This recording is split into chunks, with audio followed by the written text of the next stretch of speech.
నమస్కారం. ప్రతిధ్వనికి స్వాగతం. అమెరికా విద్య నిన్నటి వరకు భారతీయ విద్యార్థులకు అదో అందమైన కళ. లక్షలు కోట్ల రూపాయలు ఖర్చు చేసి పై చదువుల కోసం పిల్లల్ని పంపించే తల్లిదండ్రులకు అదే మొదటి ఎంపిక. కానీ ఏడాదిగా కాలం తిరగబడింది, పరిస్థితులు మారుతున్నాయి. మరీ ముఖ్యంగా ట్రంప్ అధ్యక్షుడైంది మొదలు అక్కడి విదేశీ విద్యార్థుల చిక్కులు పెరుగుతూ వస్తున్నాయి. కఠిన వీసా నిబంధనలు, H1B, OPT పరిమితులు, ఉపాధి అవకాశాల కొరత, స్వేచ్ఛపై ఆంక్షలు బాగా కలవరపరుస్తున్నాయి. పైగా ఎప్పుడు ఏమంటారో, ఏ నిబంధనల పేరు చెప్పి దేశం విడిచి పొమ్మంటారో అర్థం కాని అయోమయం. ఒక్క మాటలో చెప్పాలి అంటే ఇప్పుడు అమెరికా చదువులకు అడుగడుగునా గండాలనే కనిపిస్తున్నాయి. డాలర్ డ్రీమ్స్తో అమెరికా వైపు ఆశగా చూస్తున్న వారి పరిస్థితుల్లో తప్పక గమనించుకోవాల్సిన అంశాలు ఏమిటి? ఇదే అంశంపై నేటి ప్రతిధ్వని చర్చలో పాల్గొంటున్నవారు భూమిరెడ్డి సాయి గారు, Srinivasareddy, pre bar associate, America. అలాగే ఎస్ బొద్దులూరి, అమెరికాలో స్థిరపడిన ఐటీ నిపుణులు. జనేత ఆర్ కంచెర్ల, ఇమిగ్రేషన్ న్యాయ నిపుణురాలు, అమెరికా నుంచి. Venkateswara Reddy, world wide education CEO, Guntur నుంచి. ముందుగా శ్రీనివాస్ గారు, ఇవాళ అమెరికాలో సగటు భారతీయ విద్యార్థుల పరిస్థితి ఏమిటి? ఒక ఏడాది కాలం అంతకు ముందుతో పోల్చితే ఇప్పుడు అంతే సౌకర్యంగా స్వేచ్ఛగా ఉన్నారా? ప్రస్తుతానికి ముందుగా ఒకటి చెప్పాలనుకుంటున్నా సార్. వెలుతురు ఉన్న వైపే, వెలుతురు ఉన్న చుట్టూ తక్కిన ప్రపంచం ఏ విధంగా ఆకర్షించబడుతుందో ఆ విధంగా నేడు అమెరికా దేశంలో అందుబాటులో ఉన్న సాంకేతిక, వైజ్ఞానిక, విద్యా, వ్యాపార రంగాల వైపు విద్యార్థులు ప్రయాణం చేస్తున్నారు, అలానే ప్రయాణం చేస్తూ ఉంటారు సార్. సో కానీ గత ఏడాదిగా మనం చూసుకుంటే మాత్రం ఆంక్షలు కానీ లేకపోతే ఇక్కడ ఉన్న ఎగ్జిక్యూటివ్ ఆర్డర్స్ పాస్ చేయడం వల్ల మన విద్యార్థులు చాలా ఇబ్బందికరంగా అయితే ఫేస్ చేస్తున్నారు. సో మొదటిగా ఏంటంటే లాస్ట్ ఏప్రిల్లో జరిగిన ఈ సెబీస్ వీసా టర్మినేషన్స్ టైంలో మన విద్యార్థులు సుమారు 3,000 మంది భారతీయులు ఎంతగా ఇబ్బంది పడ్డారో మనం కల్లారా చూసాము. సో అలానే ఈ రోజు సోషల్ మీడియా వెట్టింగ్ ద్వారా ఎంతమంది వీసా రిజెక్షన్స్ కానీ, అలానే ఇన్స్టాగ్రామ్, ఫేస్బుక్ ద్వారా ఈ పబ్లిక్ అకౌంట్ పెట్టుకోవడం వల్ల ఈ వీసా రిజెక్షన్స్ జరగడం కానీ, అలానే వివిధ సందర్భాల్లో ఇక్కడ ఉన్న ఎకనామిక్ శాంక్షన్స్ కానీ లేకపోతే ఎకనామీ సరిగ్గా లేకపోవడం వల్ల, ఇక్కడ ఉన్న ఆంక్షల వల్ల ఎంతో మంది మన విద్యార్థులకు ఉద్యోగాలు రాక చాలా ఇబ్బంది పడిపోతున్నారు. అలానే మీరు చూసుకుంటే ముందుసారి మన తెలుగు రాష్ట్రాల నుండి సుమారు 60,000 మంది మన భారతీయులు, అలానే ముఖ్యంగా ఆంధ్ర రాష్ట్రానికి చెందిన వారు అమెరికాకు రావడం జరిగింది. అది ఈ రోజు చూసుకుంటే అది సుమారు 23%. అది తగ్గిపోవడానికి కారణం ఇక్కడున్న వివిధ ఆంక్షలు కానీ, ఇక్కడున్న వివిధ ఎగ్జిక్యూటివ్ ఆర్డర్స్ పాస్ చేయడం వల్ల అని నేనైతే అనుకుంటున్నాను సార్. అలాగే యష్ గారు, అమెరికాకు చదువుకోవడానికి వచ్చిన విద్యార్థులు అక్కడ ఇబ్బందులు ఎదుర్కోవడానికి ప్రధాన కారణం ఏంటి? నమస్కారాలు. మేజర్ గా స్టూడెంట్స్ ఇక్కడికి వచ్చిన వాళ్ళందరూ చదువుకోవటానికి వస్తే ఎటువంటి ఇబ్బందులు ఉండవని, కానీ చదువుకుంటూనే అదర్ అప్లికేషన్స్ లో ఎక్కడైతే ఇన్వాల్వ్ అవుతున్నారో అక్కడ ఇబ్బందులు స్టార్ట్ అవుతున్నాయి. ఎగ్జాంపుల్ ఏంటంటే, ఇక్కడ చదువుకోవటానికి వచ్చే స్టూడెంట్స్ ఫుల్ ఫీ పే చేయగలిగే శక్తి ఉంటేనే వస్తే బాగుంటుంది. లేదు, ఏదో పేరెంట్స్ మైండ్ సెట్ ఎలా ఉందంటే, ఏదో ఒక 10 లక్షలు మనం ముందు కట్టేశాం కదా, మా పిల్లలు అక్కడికి వెళ్ళి వాళ్ళ తంటాలు వాళ్ళు పడతారులే, వాళ్ళు పార్ట్ టైం జాబ్స్ వాళ్ళు చేసుకుంటారులే అనే మైండ్ సెట్స్ తో పేరెంట్స్ ఎప్పుడైతే వాళ్ళ పిల్లల్ని అమెరికా పంపించడం మొదలు పెట్టారో అక్కడ ఇబ్బందులు స్టార్ట్ అయ్యాయి. ఇక్కడ పిల్లలు ఇక్కడ చదువుకోవడానికి వచ్చిన వాళ్ళు క్యాంపస్ జాబ్ లో లీగల్ గా ఉద్యోగాలు చేసుకుంటే పర్వాలేదండి, ఎటువంటి ఇబ్బందులు ఉండవు. కానీ ఇల్లీగల్ గా ఉద్యోగాలు చేయడం ఎప్పుడైతే మొదలు పెట్టారో అక్కడ క్రైమ్ స్టార్ట్ అయింది. అదే విధంగా అక్కడ యుఎస్ లో లాస్ అన్ని కూడా వైలేట్ చేస్తున్నారనే మాట సందర్భం స్టార్ట్ అయింది. అక్కడ నుంచి ఐస్ వాళ్ళు కానివ్వండి, యుఎస్ఏసిఎస్ వాళ్ళు కానివ్వండి దాడులు చేయటము, అక్కడ వాళ్ళని అరెస్ట్ చేయటము, వాళ్ళు జైలులో పెట్టడము, వాళ్ళు తిప్పి పంపించేయటము, ఇవన్నీ కూడా ఒకటెనకాల ఒకటి తదనం పరిణామాలు స్టార్ట్ అయినాయండి. పేరెంట్స్ కి మేము if you really look at, నేను గత 5 సంవత్సరాల నుంచి అమెరికాలో జరిగే స్టూడెంట్స్ మధ్య జరిగే ప్రతి విషయాల పట్ల అనునిత్యం వీడియోస్ ద్వారా చెప్పే ప్రయత్నం చేస్తుంటే తల్లిదండ్రులకు నచ్చేవి కాదు. ఎందుకంటే వాస్తవాలు చెప్తున్నాం కాబట్టి పేరెంట్స్ డైజెస్ట్ చేసుకోలేని పరిస్థితిలో ఉన్నారు. ఇప్పటికైనా ఈ పరిణామాలు చూసైనా పేరెంట్స్ అందరూ కూడా డైజెస్ట్ చేసుకొని వాస్తవాలు గ్రహించి వాళ్ళ పిల్లలకి వాళ్ళు ఫుల్ ఫీ పే చేయగలిగే శక్తి ఉంటేనే అమెరికా చదువులకు పంపించండి. ఒకవేళ ఫుల్ ఫీ పే చేయలేని శక్తి లేకపోతే ఇక్కడ మాస్టర్స్ చేయడానికి రైట్ టైం కాదు ఇది. ఎందుకంటే ఇక్కడ పార్ట్ టైం జాబ్ చేసుకున్నా, ఇల్లీగల్ జాబ్స్ చేసినా, ఎట్లయినా సరే ఏదైనా సరే ఇక్కడ యుఎస్ఐఎస్ చాలా స్ట్రిక్ట్ గా ఉంది, ట్రంప్ అడ్మినిస్ట్రేషన్ చాలా స్ట్రిక్ట్ గా ఉంది. ఐస్ ఏజెంట్స్ వస్తున్నారు, వాళ్ళు దాడులు చేస్తున్నారు, వాళ్ళు అరెస్ట్ చేస్తున్నారు, తిప్పి వెనక్కి పంపిస్తున్నారు, అదేవిధంగా పాస్పోర్ట్ మీద రెడ్ స్టాంప్స్ వేస్తున్నారు. ఇవన్నీ కూడా చాలా పరిణామాలు జరుగుతున్నాయి. So this is not a right time for higher studies in America if parents are not ready to pay full fee అండి. Right sir. జనేత గారు, ఇప్పుడు అమెరికా చదువుల్లో భారత్లో అందరినీ కలవరపెడుతున్న అంశం సోషల్ వెట్టింగ్. ఈ విషయంలో అసలు ఏం జరుగుతుంది? ఎస్పెషల్లీ అంటే డిపార్ట్మెంట్ ఆఫ్ స్టేట్ వాళ్ళు ఒక కేబుల్ ఇష్యూ చేశారు.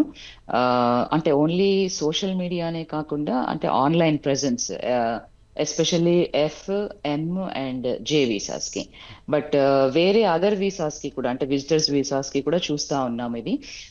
ఒక అడ్మినిస్ట్రేటివ్ రివ్యూ లాగా, లేదు అంటే ఒక 221G ఇచ్చి మీ సోషల్ మీడియాస్ ఓపెన్ లో పెట్టాలి, అంటే పబ్లిక్ చేయాలి, ప్రైవేట్ ఉండకూడదు అనేది. So they want to see అని అంటే వాళ్ళ ఆన్లైన్ ప్రెజెన్స్ ఎలా ఉంది, ఈ సోషల్ మీడియా ద్వారా ఎనీ యాంటీ సోషల్ ఎలిమెంట్స్ లో ఇన్వాల్వ్ అవుతా ఉన్నారా. ఎస్పెషల్లీ మనం చూసాము ఒక 2 months, 1.5 months ago, ఈ బికాస్ ఆఫ్ అంటే ఈ డియుఐ కానివ్వండి, ఇట్లా రకరకాల్లో ఇన్వాల్వ్ అయిన స్టూడెంట్స్ కి ఏదైనా చిన్న కేసు ఉన్నా కూడా, ఒక చిన్న సైటేషన్ టికెట్స్ వచ్చినా కూడా వాళ్ళకి సర్వీస్ టర్మినేట్ అయ్యాయి. సో ఆ తర్వాత మళ్ళీ అందరికి రిస్టోర్ అయ్యాయి. బట్ అది దృష్టిలో పెట్టుకొని ఆ తర్వాత ఎక్కువగా ఈ సోషల్ మీడియా వెట్టింగ్ అనేది, అంటే ఈ స్టూడెంట్స్ యొక్క ప్రెజెన్స్ ఎలా ఉంది వాళ్ళ సోషల్ మీడియాస్ లో కానివ్వండి, ఆన్లైన్ లో కానివ్వండి. సో అట్లా department of state consular officials కి ఇన్స్ట్రక్ట్ చేశారనమాట. సో వాళ్ళది అంతా చూసిన తర్వాతే వాళ్ళకి వీసాస్ ఇవ్వాలి అనేది. సో అంటే మనం ఆ స్పెషల్ కేబుల్ ని దృష్టిలో పెట్టుకొని చూస్తే ఏంటి అని అంటే, వాళ్ళు ఏదైనా అగెనిస్ట్ గా అంటే free speech of course there is, but ఎక్కువగా అంటే వాళ్ళ లిమిట్స్ లో కంటే ఎక్కువగా ఫ్రీ స్పీచ్ కంటే బియాండ్ ఏదైతే ఎక్స్ప్రెస్ చేస్తా ఉన్నారో, అంటే ఏదన్నా నెగటివ్ గా అట్లా చేస్తే డెఫినెట్ గా ఈ వీసా స్టాంపింగ్స్ అనేవి రిజెక్ట్ అవుతా ఉన్నాయి. అవి చూస్తూ ఉన్నాం. రైట్ అండి. వెంకటేశ్వర రెడ్డి గారు, మీకు తెలిసి ఏటా ఎంతమంది విద్యార్థులు విదేశీ విద్య కోసం అమెరికా వెళ్తూ ఉండేవారు? ఈ సంవత్సరం ఏంటి పరిస్థితి? నమస్తే అండి. సో నార్మల్గా 2023 అలా చూస్తే మనం అంటే ఎవ్రీ ఇయర్ జనరల్గా ఎంతమంది బిఫోర్ రిసెషన్ ఒక 1 million ఇంటర్నేషనల్ స్టూడెంట్స్ని యుఎస్ ఇంబైబ్ చేసుకుంటూ ఉంటుంది. సో ఫ్రమ్ 170+ కంట్రీస్ నుంచి. సో 2023 ఆల్మోస్ట్ లైక్ 1.2 million దాకా వెళ్ళారు. సో 2024 వచ్చాక అరౌండ్ 6.9 lakhs స్టూడెంట్స్ని వాళ్ళు రిక్రూట్ చేసుకున్నారు డిఫరెంట్ యూనివర్సిటీస్కి. అలానే 2025కి వస్తే నేను అనుకుంటున్నాను ఇంకా expected, okay, so like around 50%, almost like less than 50% recruitment ఉంటుంది. సో ఇండియా నుంచి వచ్చాక especially around 3 lakhs in 23 and around 1.9 lakhs in 24 and around we are expecting so around 1.5 lakhs this year. So ఈ గ్రాడ్యువల్గా రిడక్షను అంటే నా ఎక్స్పెక్టేషన్స్ ప్రకారం ఏంటంటే, so యుఎస్లో అన్ఎంప్లాయ్మెంట్ రేటు పెరిగిపోతూ ఉంది. జనరల్గా 2023లో అయితే 1.1 నుంచి 1.9 వల్ల డిఫరెంట్ స్టేట్స్ వైజ్ ఉన్నాయి. సో 2024 వచ్చాక విచ్ ఈస్ రీచింగ్ లైక్ 3.2, 3.1, కొన్నిట్లో 2.6 లైక్ దట్. 2020 లైక్ 5కి వచ్చాక కొన్ని 4.5% అన్ఎంప్లాయ్మెంట్ రీచ్ అయిన స్టేట్స్ కూడా ఉన్నాయన్నమాట. సో వాళ్ళకి యూఎస్లో జనరల్గా ఏంటంటే అన్ఎంప్లాయ్మెంట్ 4% అంటే రెడ్ ఫ్లాగ్స్ ఎగరేస్తారు వాళ్ళు జనరల్గా. So it's a dangerous situation. So అందుకని so already unemployed lakhs of people ఉన్నారు కాబట్టి సో ఇన్ఫ్లో తగ్గించుకుంటే so that is the temporary solution అనమాట. అక్కడ ఎంప్లాయ్మెంట్ మళ్ళీ రేజ్ అయితే కానీ సో మళ్ళీ యుఎస్లోకి నెంబర్ ఆఫ్ ఇంటర్నేషనల్ స్టూడెంట్స్ని రిక్రూట్మెంట్ కొంచెం పెరుగుతూ ఉంది, పర్సంటేజ్ పెంచుకో. అక్కడ రెడ్యూస్ అవుతూ ఉందనుకోండి 4 కంటే తక్కువకి, ఇక్కడ పెంచుకుంటూ పోతారు. సో ఆబ్వియస్లీగా ఏ కంట్రీ అయినా ఇలానే చేస్తుంది, యుఎస్లో కూడా అలానే. సో ఈ అన్ఎంప్లాయ్మెంట్ రేట్ అనేది బేసికల్గా మన ఇండియన్ స్టూడెంట్స్ ఎస్పెషల్లీ మన ఆంధ్రప్రదేశ్ స్టూడెంట్స్ ఎందుకు ఉంటుంది ఈ అన్ఎంప్లాయ్మెంట్ రేటు? సో అసలుకి ఈ యూనివర్సిటీస్ నుంచి బయటకు వచ్చేటప్పటికి అసలుకి కంపెనీస్ ఏంటి, మనం చేస్తున్న కోర్స్ ఏంటి, దానికి relevant top 100 companies in US ఏంటి, వాటిలో ఏమేమి ప్రాజెక్ట్స్ ఉన్నాయి, ఆ ప్రాజెక్ట్ ఎగ్జిక్యూషన్ చేయడానికి సో ఏమేమి స్కిల్ సెట్స్ కావాలి, ఆ స్కిల్ సెట్స్ మాస్టర్స్లో కవర్ అయిందా లేదా, కవర్ కాకపోతే మనం ఎలా నేర్చుకోవాలి అడిషనల్గా. సో ప్రతి ఒక్క కంపెనీ తీసుకున్నామంటే డిఫరెంట్ ప్రాజెక్ట్, ఇంకొక కంపెనీలో డిఫరెంట్ ప్రాజెక్ట్స్, వీటికి స్కిల్ సెట్స్ని ఇంక్లూడ్ చేస్తూ రెజ్యూమ్ తయారు చేసుకోవటం, ఒక 6 months బిఫోర్ మనకు అప్లోడ్ చేసుకోవటం.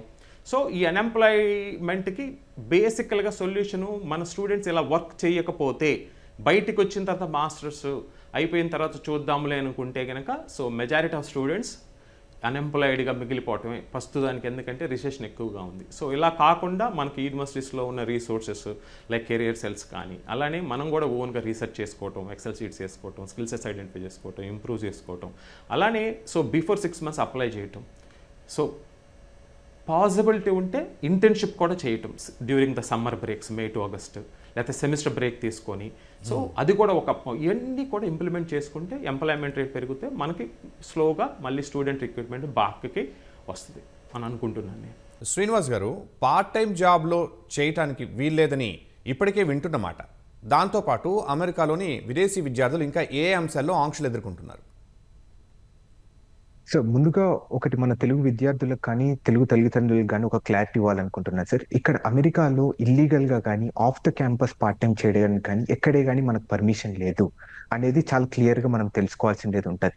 సో మన విద్యార్థులు మామూలుగా ఇక్కడికి వచ్చి మనం ఇక్కడ పార్ట్ టైం చేసుకొని ఇక్కడ డబ్బులు సంపాదించుకొని ఇక్కడ ఫీజులు కట్టుకోవచ్చు, అలానే ఇక్కడ ఉన్నదానికి మనము ఖర్చులకంత డబ్బులు సంపాదించుకోవచ్చు అనే ఒక అపోహతో అమెరికాకు రావడం జరుగుతుంది. అలాంటి వాళ్ళందరికీ ఈ మధ్య తగిన ట్రంప్ గవర్నమెంట్ వచ్చిన తర్వాత ఎక్కువ ఆంక్షలు విధించడం జరుగుతుంది. అది చాలా కేర్ఫుల్ గా ఉండాలని నేను అయితే కోరుకుంటున్నాను సార్. అట్లనే వివిధ సందర్భాల్లో మన విద్యార్థులు కానీ లేకపోతే మన తల్లిదండ్రులు కానీ అమెరికాకు వచ్చిన తర్వాత ఇక్కడ కొన్ని ఇల్లీగల్ పార్ట్ టైమ్స్ చేయడం వల్ల ఇలాంటి ఏదైనా సందర్భాలలో మాత్రం వాళ్ళకి సివీస్ కానీ వీసా కానీ రివోక్ అయ్యే పరిస్థితి కూడా ఉంటుంది. అలానే ఈ సోషల్ మీడియా వెట్టింగ్ ద్వారా మనమందరం చూసుకుంటాం, ఇదంతా వాక్ స్వేచ్ఛకి హరించేటట్టుగా ఉంది సార్.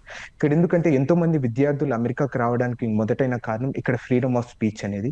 ఇక్కడ దీని ద్వారా సోషల్ మీడియా వెట్టింగ్ ద్వారా ఏమైతుంటదంటే మనం చిన్న పోస్ట్ కి లైక్ చేసినా కానీ లేకపోతే కామెంట్ చేసినా కానీ ఏదన్నా వివిధ సందర్భాల్లో మనం ఆ పోస్ట్ ని సేవ్ చేసుకొని ఫోన్ లో పెట్టుకున్నా కానీ మన వీసా రివోక్ అయ్యే పరిస్థితి అయితే ఉంటది. అలానే వివిధ ఆంక్షల్లోకి వస్తే మీరందరూ మనం చూసుకుంటాం, ఇక్కడ అమెరికాలో 30 కన్నా అంటే స్పీడ్ లిమిట్ కన్నా ఒక 30 ఎక్కువ దాటిపోయినా కానీ వాళ్ళని డిపోర్ట్ చేసే పరిస్థితి ఈ రోజు వివిధ స్టేట్స్ రూల్స్ తీసుకొని రావడం జరుగుతుంది. అట్లనే DUI లో కానీ లేకపోతే చిన్న చిన్న మీరు తెలిసి చేసిన దొంగతనాలు కానీ లేకపోతే తెలిసిన కొన్ని సందర్భాల్లో మీ అందరికీ వీసా సివీస్ రివోక్ అయ్యే పరిస్థితి కూడా ఉంటుంది. అలానే 2020లో ట్రంప్ ఒక చిన్న తన అధికారంతో ఒక చిన్న రూల్ తీసుకొని రావడం జరిగింది. దాన్ని DS రూల్ అంటారు. అంటే ఒక విద్యార్థి తన చదువుకున్నంత కాలము తన ఇన్ఫినిట్ టైంలో తన అమెరికాలో ఉండేదానికి ఒక పర్మిషన్ లాంటిది. కానీ ఇప్పుడు ట్రంప్ మళ్ళీ దాన్ని రిమూవ్ చేయడానికి ట్రై చేస్తున్నారు. దాని ద్వారా ఏమైతుందంటే వీసా అనేది విద్యార్థులకు లిమిటెడ్ టైంకే ఇస్తారు. అంటే ఫర్ ఎగ్జాంపుల్ మీకు I-20లో చదువుకున్న సమయం వరకే మీకు వీసా ఉంటుంది. దాని తర్వాత మీరు పని చేయాలన్నా లేకపోతే మీకు ఏదైనా పర్మిషన్స్ కావాలన్నా కానీ మళ్ళీ మీరు ఎక్స్టెన్షన్ ఆఫ్ స్టేకి తీసుకొని రావడం జరుగుతుంది. దీని ద్వారా ఏమైపోతుంది అంటే మీరు ఆల్రెడీ మనం చూసుకుంటాం OPTకి అప్లై చేసినా కానీ STEM OPTకి అప్లై చేసినా కానీ కొన్ని నెలల సమయం పడుతుంది దాని అప్రూవల్ కోసం. సో దీని ద్వారా కూడా మళ్ళీ మనం ఎక్స్టెన్షన్ స్టేకి తీసుకొని రావడం కల్లా ఇలాంటి బ్యాక్లాగ్స్ కానీ లేకపోతే ఇక్కడ ఉన్న బ్యూరోక్రసీకి ఇబ్బంది పడడం కానీ ఇలాంటి చిన్న చిన్న బ్యూరోక్రాట్స్ చేస్తున్న చిన్న చిన్న తప్పుదానికి చాలా ఇబ్బందులు పడే అవకాశం ఉంటుంది మన విద్యార్థులు అనేది నేను అనుకుంటున్నాను సార్. అంటే విదేశీ విద్యార్థులు అంటేనే ఇలా స్వేచ్ఛ హరించే విధానం ఉందా, లేకుంటే అక్కడ సిటిజన్స్ కూడా ఇలాంటి పరిస్థితులు ఏమైనా ఉన్నాయా? నాకు తెలిసినంత వరకు మనకే ఎక్కువ ఉంటాయి సార్. అంటే ఎందుకంటే మనం ఏది చిన్న తప్పు చేసినా కానీ మనకు డిపోర్ట్ అయ్యే ఛాన్సెస్ ఉంటాయి, కానీ ఇక్కడ సిటిజన్స్ ని డిపోర్ట్ చేసే అవకాశం అయితే ఉండదు. అట్లనే చిన్న చిన్న తప్పిదాలు అంటే నా ప్రాబ్లం అంతా ఇక్కడ ఎక్కడే కానీ వాళ్ళు క్లియర్ గా డిఫైన్ చేయడం లేదు సార్. అంటే ఫర్ ఎగ్జాంపుల్ మీరు ఇజ్రాయెల్ పాలిస్తాన్ ఇష్యూలో మీరు ఇన్వాల్వ్ అయిపోతే మిమ్మల్ని డిపోర్ట్ చేస్తాము అన్న అనుకోని మన వాళ్ళు ఎక్కడే కానీ దాంట్లో ఎక్కడే కానీ ఇన్వాల్వ్ కాకుండా ఉంటారు. అలానే ఇక్కడ ఏమన్నా ఫర్ ఎగ్జాంపుల్ ఇక్కడ ఉన్న గవర్నమెంట్ కానీ ఇక్కడ ఉన్న అధ్యక్షుని కానీ మనం ఏదన్నా కామెంట్ పెట్టినా మనం ఏదైనా లైక్ చేసినా కానీ దానికి కూడా డిపోర్ట్ చేస్తారు అనుకుంటే మాత్రం అది చాలా భయోందరగా చెందే పరిస్థితి ఉంది సార్. ప్రతిసారి ఒకటే రీజన్ చెప్తున్నారు, ఇక్కడ national security and public health కోసము ఈ రూల్స్ అన్ని తీసుకొని రావడం జరుగుతుంది అంటున్నారు. నేషనల్ సెక్యూరిటీ అనేది ఏ కోర్ట్ అయినా కానీ ఇప్పుడు ఫర్ ఎగ్జాంపుల్ ఈ రోజు కూడా ఒక జడ్జి గారు క్లియర్ గా చెప్పడం జరిగింది సోషల్ మీడియా వెట్టింగ్ గురించి. సోషల్ మీడియా వెట్టింగ్ ద్వారా వీసా అప్లికేషన్స్ కి అని లేకపోతే వీసా ప్రాసెసింగ్ కి ఎక్కువ టైం పడుతుంది, దీనికి ఏదన్నా మనము తగ్గించాలి, దీని ద్వారా స్టూడెంట్స్ అనేది సరిగ్గా రారు అని చెప్పడం జరిగితే కోర్టు ఏమని చెప్తుందంటే క్లియర్ గా చెప్తుంది నేషనల్ సెక్యూరిటీ విషయంలో ఎక్కడే కానీ మనం వైదొలగకూడదు, మనం తగ్గకూడదు, తప్పకుండా నేషనల్ సెక్యూరిటీని కాపాడడానికి మనం ఇవన్నీ తీసుకొని రావాలి రూల్స్ అని చెప్పడం జరుగుతుంది. ప్రతి చిన్నదానికి లేకపోతే పెద్దదానికి ప్రతిదానికి నేషనల్ సెక్యూరిటీ అనే కారణంతో ఇలాంటి ఆంక్షలు విధించడం కరెక్ట్ కాదైతే నేను అనుకుంటున్నాను. రైట్ అండి. అలాగే యష్ గారు, వీసా స్టాంపింగ్ అయినప్పటికీ పోర్ట్ ఆఫ్ ఎంట్రీలో భారతీయ విద్యార్థులను ఎందుకని వెనక్కి పంపించేస్తున్నారు? అంటే ఇక్కడ రెండు విషయాలు ఉన్నాయండి. ఫస్ట్ విషయం ఏంటంటే అక్కడ స్టాంపింగ్ అయినా సరే ఇక్కడ పోర్ట్ ఆఫ్ ఎంట్రీలో ఎందుకు వెనక్కి పంపిస్తున్నారంటే ఒక చిన్న సినారియో చెప్తాను మీకు. చాలా మంది ఇక్కడ అమెరికాకి వచ్చే స్టూడెంట్స్ అందరూ వాళ్ళు ఏం చేస్తారంటే వీసా డాక్యుమెంటేషన్ పర్పస్ కి అన్ని రకాల డాక్యుమెంటేషన్ చేసుకుంటూనే ఫండ్స్ కూడా సమకూర్చుకుంటూ ఉంటారు. ఈ ఫండ్స్ ఎలా సమకూర్చుకుంటారు అంటే పలానా వాళ్ళ దగ్గర అప్పు తెచ్చుకొని బ్యాంకులో వేసుకోవటమో, లేదా కన్సల్టెన్సీస్ వాళ్ళు ఫేక్ ఇన్ఫర్మేషన్ చూపించటమో, లేకపోతే ఏదో రకంగా చూసుకొని ఆ వీసా పొందిన తర్వాత ఇక్కడికి వచ్చే సమయంలో ఆ ఫండ్స్ అన్ని విత్డ్రా అయిపోతూ ఉంటాయి అనమాట. అంటే ఎవరెవరైతే ఇచ్చారో వాళ్ళకి తిరిగి వెనక్కి ఇచ్చేయటమో, లేదా ఇంకేదో చేస్తూ ఉంటారు. కానీ ఈ రోజు ఉన్న పరిస్థితిలో American port of entry has an access to all your bank accounts which are projected. వాళ్ళు లైవ్ గా మీ అకౌంట్ లో మీ డబ్బులు ఉన్నాయా లేదా అని అకౌంట్ నెంబర్ కొట్టడం కానీ, వాళ్ళకి ఇచ్చిన డీటెయిల్స్ కానీ చూసుకుంటే, వాళ్ళు ఇన్-డెప్త్ వెరిఫై చేసుకుంటే వాళ్ళ కేటగారికల్ గా అంత ఇన్ఫర్మేషన్ కనిపిస్తుంది. తద్వారా ఇక్కడ వీళ్ళు వచ్చి ఏ రకంగా అయితే ఆ వీసా ఎంచుకుంటున్నప్పుడు ఏదైతే ఇన్ఫర్మేషన్ ఇచ్చారో, మళ్ళీ పోర్ట్ ఆఫ్ ఎంట్రీలోకి వచ్చేటప్పుడు ఏదైతే ఇన్ఫర్మేషన్ చూపిస్తున్నారో టాలీ కానప్పుడు వాళ్ళని రిజెక్ట్ చేసి తిప్పి వెనక్కి పంపిస్తున్నారు. రెండోది, ఇక్కడ పిల్లలు వచ్చిన తర్వాత కూడా ఇందాక మా మిత్రుడు సాయి చెప్పినట్టు తెలుసో తెలియక దొంగతనాలు చేయటం కానివ్వండి, షాప్ లిఫ్టింగ్లు చేయటం, అవన్నీ కూడా ఫెడరల్ క్రైమ్స్ కిందకి వస్తాయండి. ఇక్కడ చాలా సెన్సిటివ్ గా ఉంటాయి కొన్ని విషయాలు. మొన్న ఒక 1 వీక్ బ్యాక్ కొంచెం చూసాం, వాల్మార్ట్ లో 2 ఆడపిల్లలు దొంగతనం చేయటం. తెలిసి తెలియక చేస్తూ ఉంటారు, అదేం కాదులే అని అనుకుంటారు. కానీ పట్టుకుంటే ఆ $10 దొంగతనం చేయటం వల్ల వాళ్ళ జీవితం మొత్తం నాశనం అయిపోతుంది. అలానే గ్యాస్ స్టేషన్స్ లో కానివ్వండి, ఇతర ఏ ఐటమ్ అయినా, ఏ ఇష్యూ అయినా తీసుకోండి, ఏ ఇష్యూ అయినా ఫెడరల్ లా కిందకు వచ్చి అవన్నీ కూడా చాలా పెద్ద కేసెస్ అయ్యి వాళ్ళని డిపోర్ట్ చేయడం కానివ్వండి, వాళ్ళు జైల్లో పెట్టడం కానివ్వండి, ఇవన్నీ చేస్తున్నారు. సో స్టూడెంట్స్ మనకి ఇక్కడికి వచ్చినప్పుడు అమెరికన్ లాస్ కి అనుకూలంగా, అమెరికన్ రూల్స్ కి అనుకూలంగా మనం ఇక్కడ ఉండి ఇక్కడ చదువుకొని మన ఇక్కడ లా ప్రకారం ఉద్యోగాలు చేసుకుంటే ఎటువంటి ఇబ్బందులు ఉండవు. కానీ మన వాళ్ళందరూ లాస్ వైలేట్ చేయటము, రూల్స్ వైలేట్ చేయటం వల్ల, ఒకరు చేయటం 10 మంది చేయటం వల్ల మొత్తం యావత్ కమ్యూనిటీని ఆపాదించే ప్రమాదం కూడా ఉంటుంది. ఇవాళ అమెరికాలో ఇండియన్స్ ఎక్కువ తప్పులు చేస్తున్నారు, ఇండియన్స్ ఎక్కువ దొంగతనాలు చేస్తున్నారు, ఇండియన్స్ ఎక్కువ లా వైలేట్ చేస్తున్నారు అని ఎందుకు అంటున్నారంటే, చాలా మంది మనమే ఎక్కువ హైలైట్ అవుతూ ఉన్నాం. వచ్చినప్పుడల్లా మనం ఇల్లీగల్ గా జాబులు చేయడం కానివ్వండి, దొంగతనాలు చేయడం కానివ్వండి, ఫ్రాడ్స్ చేయడం కానివ్వండి, అన్ని దేశాల వాళ్ళు చేస్తారు. కానీ మనం ఎక్కువ ఎందుకు హైలైట్ అవుతున్నాం అంటే సోషల్ మీడియా ప్రభావం అలా ఉంది.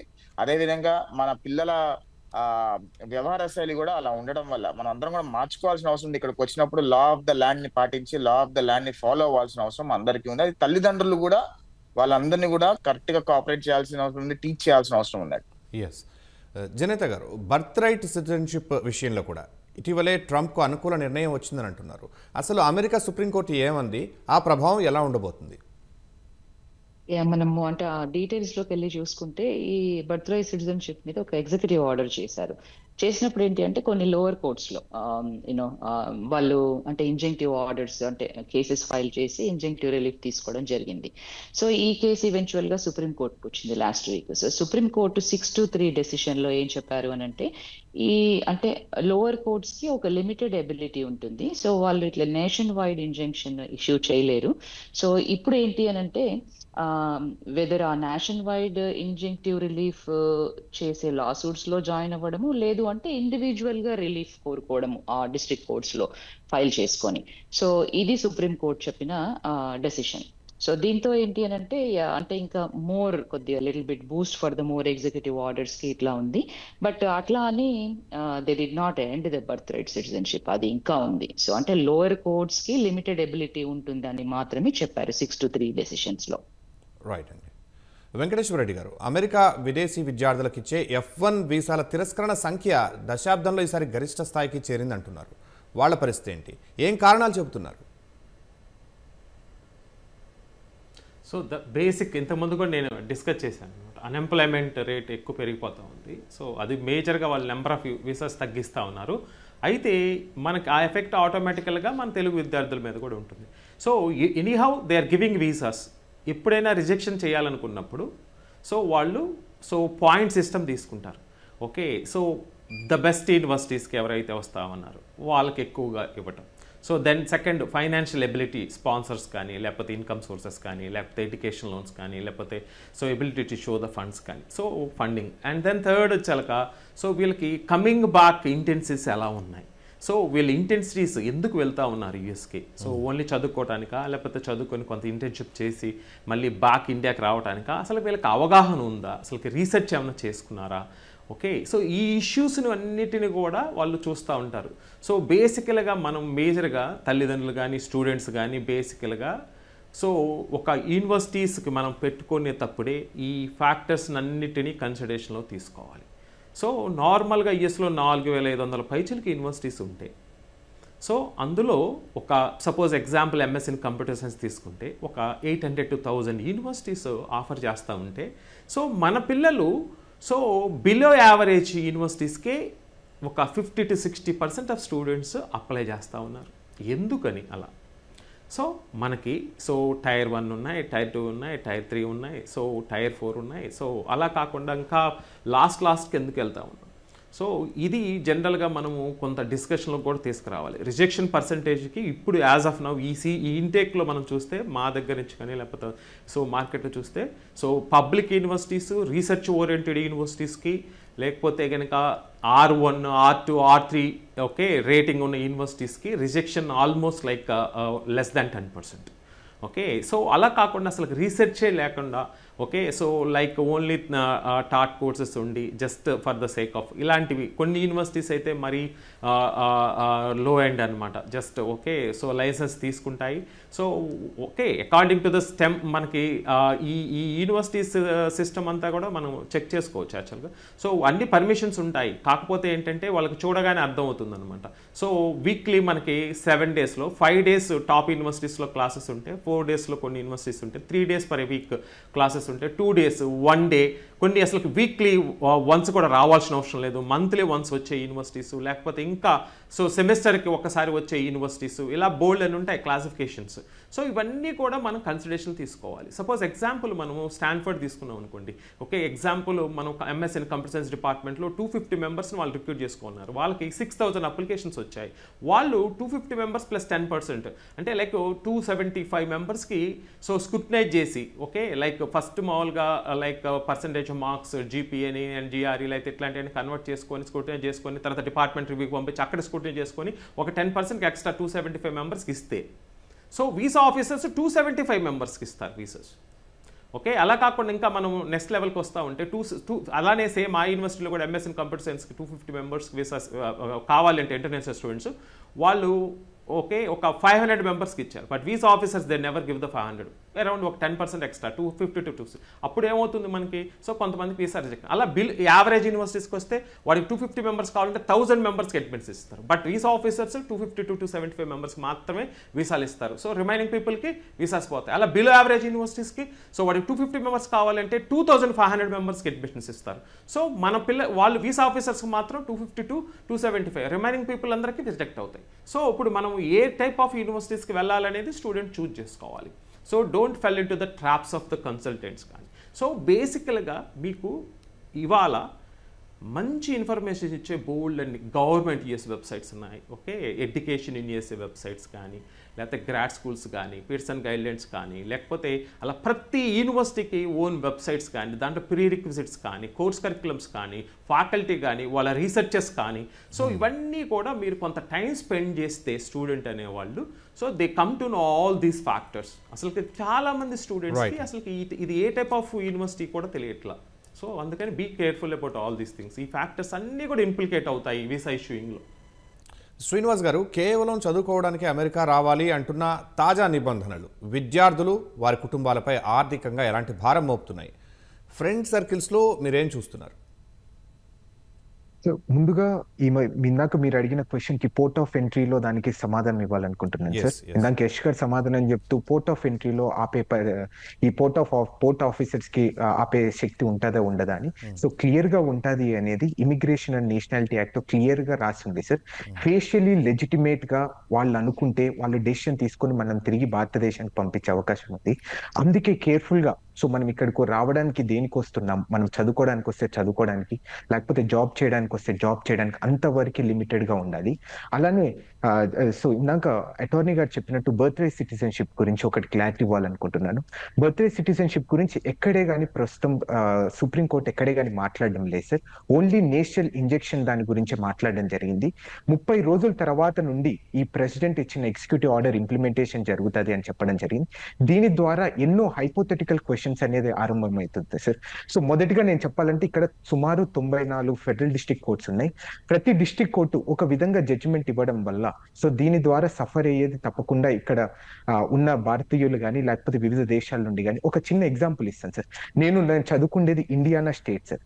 దాంట్లో 2 ఫెడరల్ డిస్ట్రిక్ట్ కోర్ట్స్ ఉంటాయి. ఒకటి నార్థన్ డిస్ట్రిక్ట్, ఒకటి సదర్న్ డిస్ట్రిక్ట్. ఒకేలా ఫర్ ఎగ్జాంపుల్ ఇప్పుడు నార్థన్ డిస్ట్రిక్ట్ కానీ ఇంజెక్షన్ ఆర్డర్ పాస్ చేస్తే సదర్న్ డిస్ట్రిక్ట్ అనేది ఇంజెక్షన్ ఆర్డర్ పాస్ చేయకపోతే అప్పుడు ఏమవుతుందంటే ఒకే దేశంలో ఒకే రాష్ట్రంలో ఉన్నా కానీ ఒక 2-3 అడుగుల అవతల దూరంలో ఉంటే ఒకడు పౌరుడు అయిపోతారు, ఇంకొకరు పౌరులు కాదు. దీని ద్వారా ఎంతో కన్ఫ్యూజన్ కానీ ఇక్కడున్న బ్యూరోక్రాట్స్ కానీ హాస్పిటల్ స్టాఫ్ కానీ ఎంతో కన్ఫ్యూజన్ తీసుకొని వచ్చే సందర్భాలు ఉన్నాయి.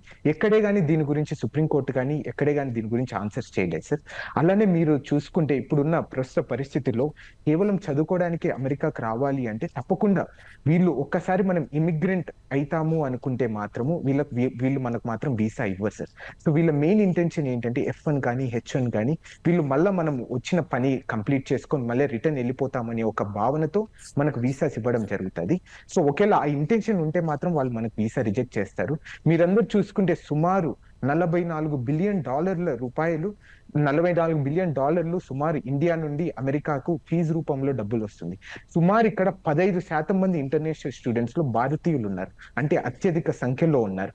సో వీళ్ళందరూ జస్ట్ చదువుకోవడానికి వచ్చి మళ్ళీ రిటర్న్ వెళ్ళిపోవాలంటే ఎన్నో లక్షలు లోన్ తీసుకొని వచ్చింటారు సార్. మీరందరికి తెలుసు సుమారు 30 లక్షల నుండి 40 లక్షలు లేదండి ఇక్కడ మాత్రం చదువుకోలేమని తెలుసు. సో దీని ద్వారా ఆర్థిక భారం ఎంతో ఇబ్బందిగా పెరుగుతుంది సార్. మళ్ళీ తిరిగి లోన్ కట్టుకుంటారా లేదా అని కూడా ఒకసారి మనం ఆలోచించాల్సిన పరిస్థితి సార్. రైట్ అండి. యశ్ గారు, కొంతమంది భారతీయ విద్యార్థులను అమెరికాలో అరెస్ట్ చేశారని తరచూ వార్తలు చూస్తున్నాం.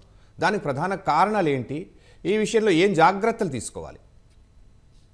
అంటే ఇందాక మీకు చెప్పినట్టు అమెరికన్ అంటే భారతీయ విద్యార్థులే కదండి, చాలా ఇతర దేశ విద్యార్థులు కూడా అరెస్ట్ అవుతున్నారు. కాకపోతే మన విద్యార్థులు కొంచెం ఎక్కువగా బయటకు కనిపిస్తూ ఉన్నారు. మేజర్ గా 3-4 థింగ్స్ ఉన్నాయి. ఒకటి ఇల్లీగల్ గా జాబ్స్ చేయటము, ఎక్కడైతే వాళ్ళు చదువుకోవడానికి వచ్చిన వాళ్ళు పార్ట్ టైం జాబ్స్ లో ఇల్లీగల్ గా జాబ్ చేయడం కానివ్వండి, ఇందాక చెప్పినట్టు ఫెడరల్ క్రైమ్స్ చేయటం కానివ్వండి, DUIs కానివ్వండి, అదేవిధంగా స్పీడింగ్ టికెట్స్ కానివ్వండి, ఇతర అన్నీ కూడా ఎక్కడైతే లా ఆఫ్ ల్యాండ్ ఫాలో అవ్వట్లేదో దాని ప్రకారం కూడా నిన్న కూడా రీసెంట్ గా వర్జీనియాలో ఒక స్టూడెంట్ కి టికెట్ వేస్తే ఆ అబ్బాయి మీద DUI ఉందని చెప్పి అరెస్ట్ చేసేసారు ఆ అబ్బాయిని.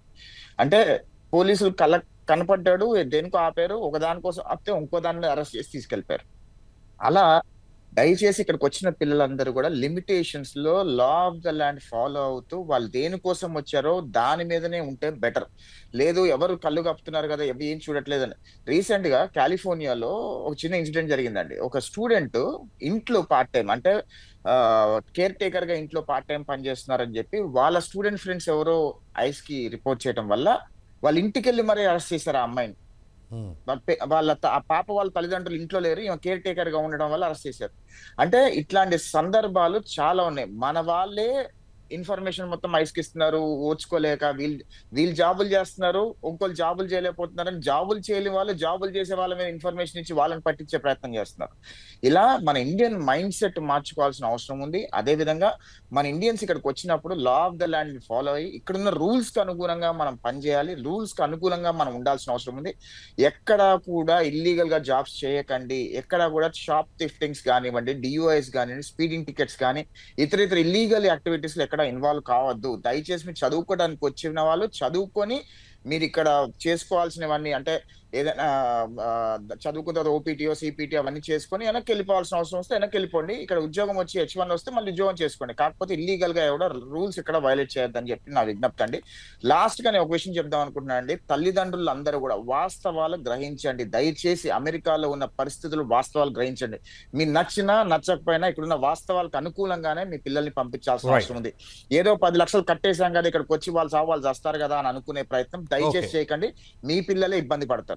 ఓకే, జనేత గారు, అవునన్నా కాదన్నా అమెరికా విమానం ఎక్కే చాలా వరకు భారతీయ విద్యార్థుల కళ అక్కడే ఉద్యోగం, వీలైతే స్థిర నివాసం. మరి ఇప్పుడు ఆ ప్లాన్స్ ఎలా మార్చుకోవాలి? ఇప్పుడు కో ప్యానలిస్ట్ అందరూ చెప్పినట్టుగా చాలా క్లియర్ గా గైడ్ లైన్స్ ఇచ్చారు. ఇప్పుడు మీడియా కూడా ఇన్వాల్వ్ అయ్యి పేరెంట్స్ని కానివ్వండి, స్టూడెంట్స్ని కానివ్వండి ఎడ్యుకేట్ చేసే ప్రయత్నం చేస్తోంది. సో బేసిక్గా వాళ్ళు అంత ఎడ్యుకేట్ అయ్యి ప్రాపర్గా డెసిషన్స్ తీసుకుంటే బాగుంటుంది.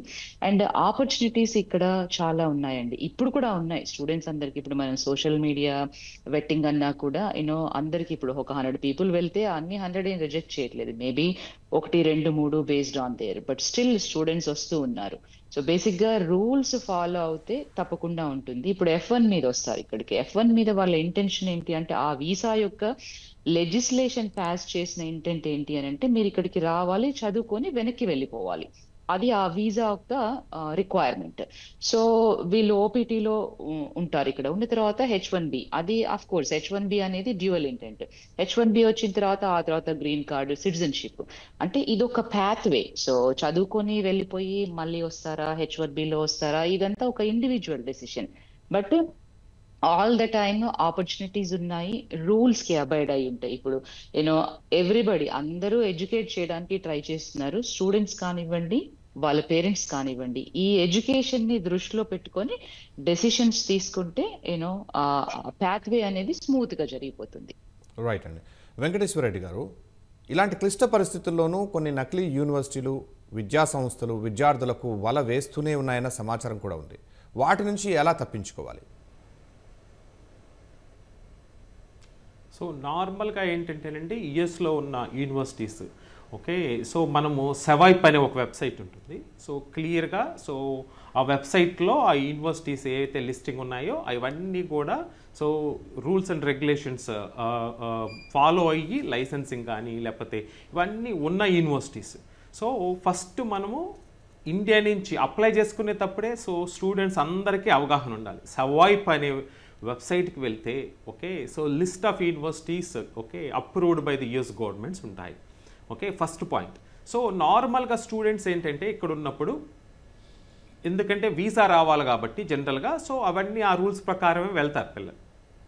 సో అక్కడికి వెళ్ళిన తర్వాతే మేజర్గా సో కొంతమంది ఏంటంటే అక్కడ అంటే లైక్ అక్రిడిటేషన్ లేని యూనివర్సిటీస్కి చేంజ్ అవ్వటం, ఈజీగా పాస్ అయ్యే యూనివర్సిటీకి చేంజ్ అవ్వటం, సో లేదు ఫీజులు తక్కువగా ఉండే పాటికి, లేకపోతే యూనివర్సిటీకి వెళ్ళే పని లేకుండా ఆన్లైన్ అని అసైన్మెంట్ రాసే యూనివర్సిటీస్కి, లేకపోతే ఇలాంటి సో మెనీ. ఓకే, సో వాటికి చేంజ్ అవుతున్నప్పుడు సో బీ కేర్ఫుల్ అంటా నేను. ఓకే, సో మేజర్గా ఏంటంటే కాషియస్గా ఉండాల్సిన టైం.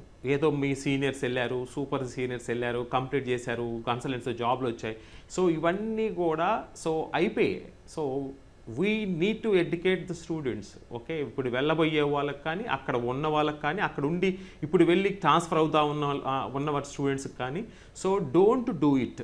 ఓకే, సో ప్రాపర్గా ఇప్పుడు మనకి సో సిస్టమ్ ఉంది, ఏ యూనివర్సిటీకి మీకు అక్రిడిటేషన్లో ఉంది లేదు అనేది. సో దానికి నీకు వీసా వచ్చింది, నువ్వు అక్కడికి వెళ్ళి సో ఒక అక్రిడిటేషన్ లేని యూనివర్సిటీస్కి వెళ్ళకూడదు. సో అది చెక్ చేసుకోవాలి.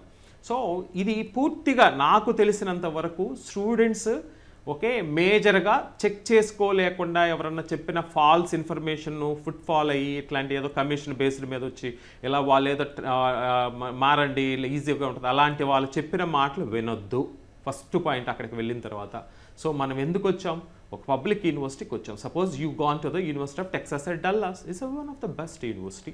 సో వాటిలో కోర్స్ కరిక్యులమ్స్ ఏంటి, సో అసైన్మెంట్ సిస్టమ్స్ ఏంటి, సో నీకు డే ప్లానర్ ఏంటి, సో వీక్లీ ఎన్ని క్లాసెస్ ఉన్నాయి, ఆన్ క్యాంపస్ ఏదైనా అవకాశం ఉంటే కనుక అప్లై చేసుకోవటం, లేదు మనం ఎడ్యుకేషన్ లోన్ పెట్టుకొని వెళ్ళాం కాబట్టి ట్యూషన్ ఫీజులు కట్టుకోవటం, లివింగ్ ఎక్స్పెన్స్ పెట్టుకొని కసిగా మనం 4/4 GPA ఎలా తెచ్చుకోవాలి. ఎందుకంటే టాప్ 5 ఆ టాప్ 10 ఇన్ ద క్లాస్లో వాళ్ళకి నెక్స్ట్ సెమిస్టర్ ప్రతి సెమిస్టర్కి స్కాలర్షిప్ రెవెన్యూ మళ్ళీ రీఅలొకేట్ చేస్తూ ఉంటారండి కొంతమంది కొత్త పిల్లలకి. ప్రతి యూనివర్సిటీలో ఈ సిస్టమ్ ఉంటుంది.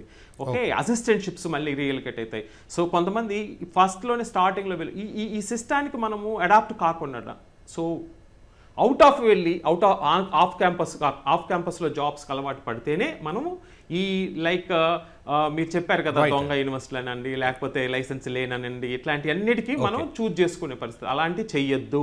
మనము యుఎస్లో ఉన్నామంటే 100% rules and regulations led by US government, we need to obey and follow.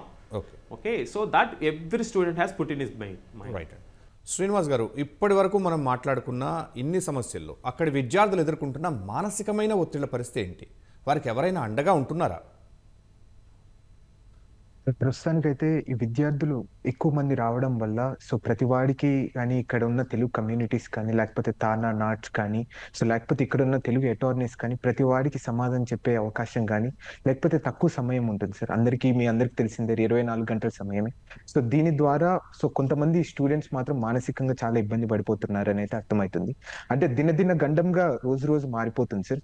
అట్లనే మీరు ఇందాక చూశారు వెంకటేశ్వర్ గారు చెప్పినట్టు ఈ క్రెడిటెడ్ యూనివర్సిటీస్ కే తప్పకుండా వెళ్ళాలని మీ అందరికి ఈ సందర్భంగా ఒకటి విజ్ఞప్తి చేస్తున్నా. 2019లో ఫ్యామింగ్టన్ యూనివర్సిటీ మీద రైట్స్ జరిగిండేది ఒకసారి గుర్తుకు చేసుకోండి. ఆ రోజు మన తెలుగు విద్యార్థుల్ని అంటే ఒక చిన్న యూనివర్సిటీని స్టేట్ గవర్నమెంటే ఫేక్ గా ఎస్టాబ్లిష్ చేసి దాని ద్వారా వచ్చిన స్టూడెంట్స్ అందరిని అరెస్ట్ చేసి జైల్లో పెట్టడం జరిగింది. సుమారు ఆ రోజు 70 నుండి 100 మంది తెలుగు విద్యార్థులు ముఖ్యంగా దాంట్లో అరెస్ట్ కావడం జరిగింది. అలాంటి యూనివర్సిటీస్ లో జాయిన్ కాకూడదు. అలాంటి యూనివర్సిటీస్ లో ఇప్పుడు కూడా ప్రస్తుతానికి చాలా క్రెడిటెడ్ యూనివర్సిటీస్ లేనిటే చాలా ఉన్నాయి. సో ఆ యూనివర్సిటీలో జాయిన్ అయిన వాళ్ళందరికీ తప్పకుండా ఎప్పుడైనా కానీ ఫ్యూచర్ లో ఇబ్బంది ఉంటుంది. అలానే ఈ మానసికంగా ఒత్తిడిలు అనేది సో మీరందరూ చూస్తూనే ఉన్నారు. రోజు రోజు ఒక్కొక్క రూల్ తీసుకొని రావడం వల్ల చాలా ఇబ్బంది పడిపోతున్నారు సార్ స్టూడెంట్స్. సో విపరీతంగా ఈ నేషనల్ సెక్యూరిటీ అంటారు, లేకపోతే ఇజ్రాయెల్ పాలిస్తాన్, అసలు మనకు సంబంధం లేని ఇష్యూస్ కూడా మన వాళ్ళు చాలా ఇబ్బంది పడుతున్నారు. అంటే ఒక కారణం ఏంటంటే మన వాళ్ళు ఇల్లీగల్ గా పార్ట్ టైం చేస్తున్నారు అనే ఒక ఇంటెన్షన్ సార్. వీళ్ళందరికీ తెలియడం లేదు ఇల్లీగల్ పార్ట్ టైం చేయడం అనేది కరెక్ట్ కాదు. ఇక్కడ అసలు మనకి F1 కి ఎక్కడే గానీ రూల్స్ రాసి లేదు, మనకు పార్ట్ టైం చేసే హక్కు గానీ రైట్ గానీ ఇవ్వలేదు. సో ఇలాంటివి చేయడం వల్ల ఏమైపోతుంది అంటే ఇవన్నీ ఓకే, మానసికంగా ఒత్తిళ్లకు సంబంధించి కన్సల్టెంట్స్ ఎవరైతే వాళ్ళని అక్కడికి పంపారో లేదు ఫర్దర్గా కన్సల్టెన్సీ మనం ఇంకా దృఢపరచుకోవాలనుకున్న వాళ్ళందరూ కూడా ఏమైనా వాళ్ళకి అండగా ఉంటున్నారా అసలు? సో యూజువల్ గా ఒక కన్సల్టెన్సీ వ్యాపారమే అట్లాంటిది కదా సార్. మామూలుగా అమెరికాకు పంపిన తర్వాత సో వాళ్ళకి స్టూడెంట్ కి ఏం రిలేషన్ అయితే ఉండదు. ఒక్కసారి నీకు అడ్మిషన్ వచ్చి వీసా వచ్చిన తర్వాత కన్సల్టెన్సీకి కానీ లేకపోతే విద్యార్థికి కానీ అక్కడ ఎక్కడే కానీ సంబంధం లేదు, ఎక్కడే కానీ అగ్రిమెంట్ లేదు.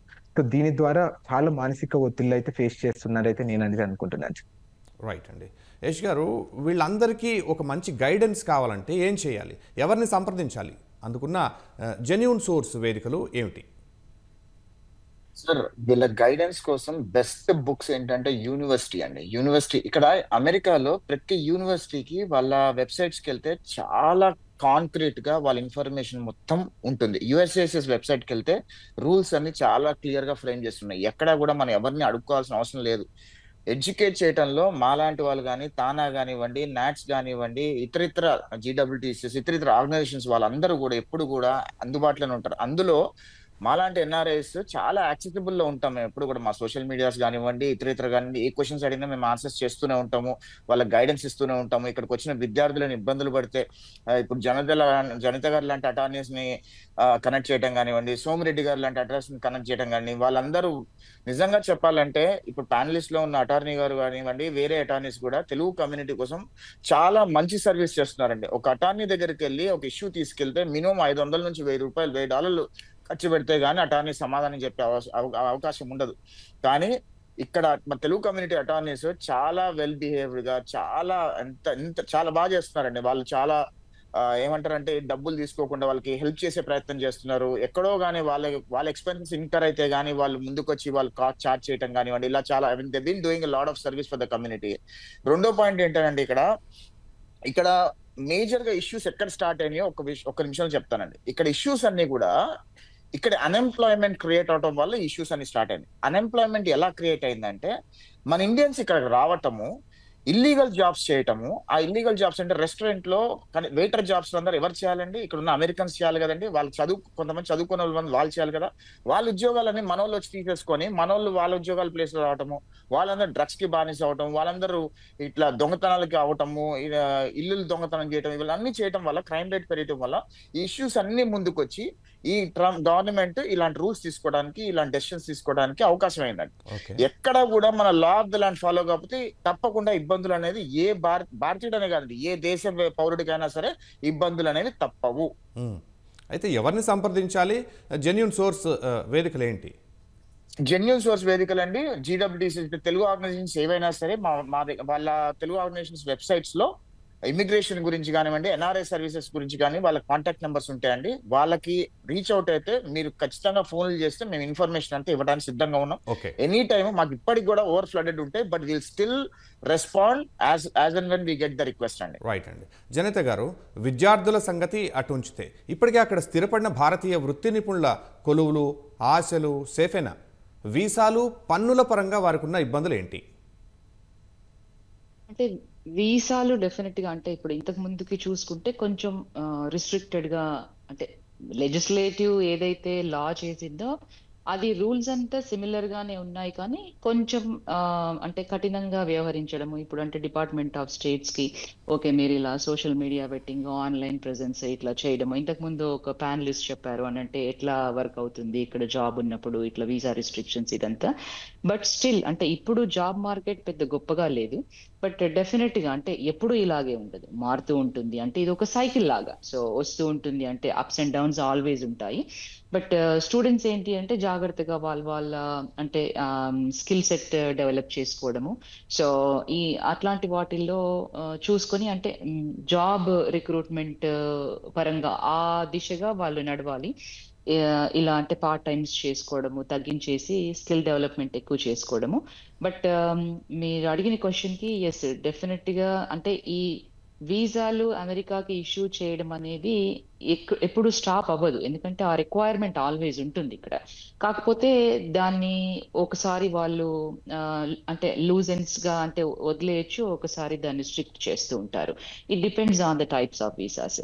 బట్ ఆపర్చునిటీస్ ఎప్పుడూ ఉంటాయి ఇక్కడ. అండ్ దెన్ అట్లా స్టూడెంట్స్ రావడం, చదువుకోవడం, తర్వాత వర్క్ ఫోర్స్ లోకి వెళ్ళడము, పర్మనెంట్ గా స్థిరపడము అనేది ఉంటుంది. బట్ ఇవన్నీ ఏంటి అని అంటే it depends on the market conditions ఆ పర్టికులర్ ఇయర్. మేబీ ఒక్కొక్కసారి కొంతమంది స్టూడెంట్స్ వచ్చినప్పుడు ఆ ఇయర్స్ లో మార్కెట్ బాగాలేకపోవడం, మేబీ వీళ్ళకి ఉద్యోగాలు దొరక వెనక్కి వెళ్ళిపోవడము, అట్లా అని ఎప్పుడు అలాగా ఉండదు. It's cycle.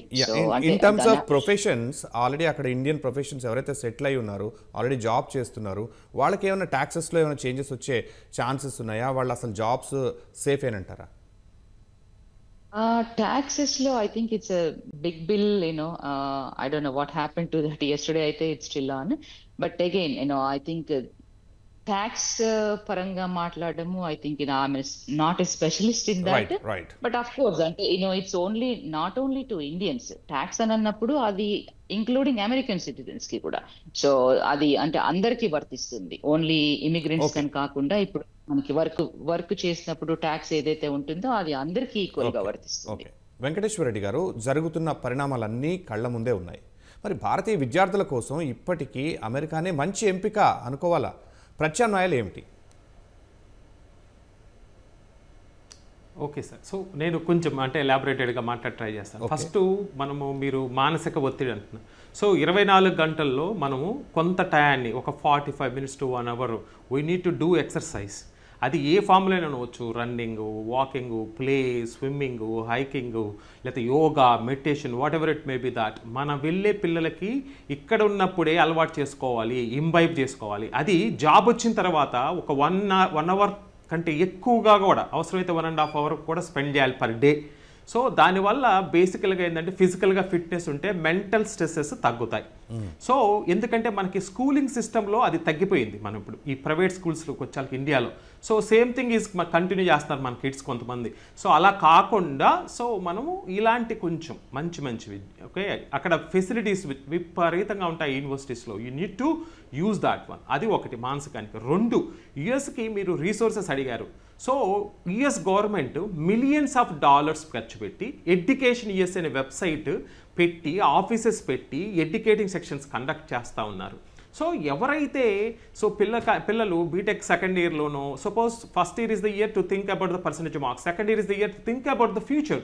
సపోజ్ సెకండ్ ఇయర్లో వాడు డెసిషన్ తీసుకుంటే so he has to spend some time to collect the information, right resources. Education USA website అవుతుంది and study and the states, ఈ 2 government websites, state wise university systems, requirements, అడ్రస్లు, researches, so అలానే so bold and research organizations యుఎస్లో ఉన్నాయి. వీటన్నిటిని resources తీసుకోవాలి. So వీటన్నిటికి కూడా క్లియర్గా సో ఎడ్యుకేషన్ యుఎస్ వెబ్సైట్లో ఉంటాయి 5 step ప్రాసెస్లో. ఓకే, సో అదొకటి. కంక్లూడ్ చేస్తూ చెప్పండి సార్, ఇప్పుడు ఇది అమెరికానే మంచి ఎంపికనా? కంక్లూడ్ చేస్తూ చెప్పండి. మీరు అమెరికానే మంచి ఎంపికనా? చెప్తాను సార్, ఆల్టర్నేట్స్ చెప్తాను. ఏమున్నాయి? ఒక 1 minute లో చెప్పండి. చెప్తాను సార్. ఓకే సో నార్మల్గా మనకి యుఎస్లో ఎందుకు ఇంతమంది ఎక్కువ మంది వెళ్తా ఉన్నారు ఇండియా నుంచి అంటే, so highest number of university and highest number of companies. ఎందుకంటే majority of Indian students so by the time completion of the masters okay they want to do the job కాబట్టి ఎక్కువగా ల్యాక్స్ ఆఫ్ కంపెనీస్ ఉన్నాయి కాబట్టి so lakhs of jobs కూడా create అవుతాయి కాబట్టి so ఆపర్చునిటీని use చేసుకుందని వెళ్తా ఉన్నారు. సో ప్రస్తుతానికి ఉన్న పరిస్థితుల్లో కొద్దిగా రిసెషన్ ఉంది కాబట్టి సో ఆల్టర్నేటివ్ కంట్రీస్ ఇప్పుడే కాదు ఎప్పటి నుంచో ఉన్నాయన్నమాట మనకి. సో నార్త్ అమెరికాలో ఉన్న US okay so global head quarters కానీ హెడ్ క్వార్టర్స్ అలానే మనకి యూరోప్ సో అలానే సో ఆస్ట్రేలియన్ కాంటినెంట్లో ఉన్న ఆస్ట్రేలియా కానీ సో ఇలాంటి బోల్డ్ అండ్ ఆల్టర్నేటివ్ డెస్టినేషన్స్ ఉన్నాయి. ఏ డెస్టినేషన్ మీరు వెళ్ళాలన్నా మీరు రీసెర్చ్ చేసుకొని సో డిసిషన్ తీసుకోండి అండ్ ప్రాపర్గా ఫాలో అవ్వండి. So then you are going to enjoy it. Okay sir, ధన్యవాదాలు శ్రీనివాస్ గారు, యష్ గారు, జనిత గారు, అలాగే వెంకటేశ్వర రెడ్డి గారు. ఇది నేటి ప్రతిధ్వని. నమస్కారం.